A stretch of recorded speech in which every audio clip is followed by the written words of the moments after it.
fii ak ay weer Ukraine dina defar bombe nucléaire boo xam ne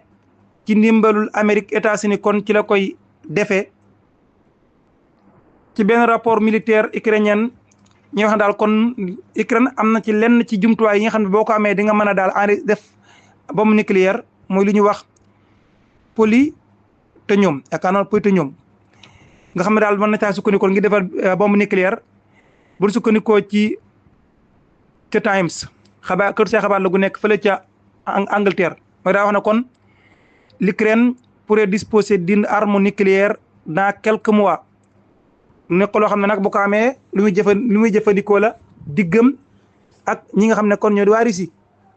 Hezbollah visé waat na quartier général bu armée Israël fële ca Tel Aviv Hezbollah daal nañu revendiqué ne démb fukki fan ak ñett ci weeru novembre lu toll ci vingtaine d'attaques lu toll ci ñaar fukki attaques yoo xam def nañ ko ci ay position yi réewum Israël te yooyu bokk na ci quartier général bu armée Israël ca Tel Aviv fa nga xam ne fa la ministère de la défense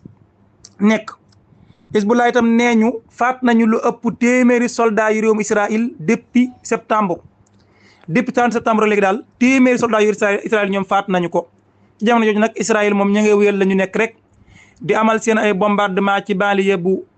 Beyrouth capitale bu réewum Liban armée Israël kon di bombardement yu tar foofee kon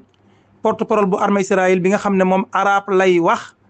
moom daal nee na Israël lancé waat nañu avertissement ay population yu nekk foofee ngir ñu daw jóge foofu moom sax moo ko def ginnaaw bi nag Israël bombardé foofu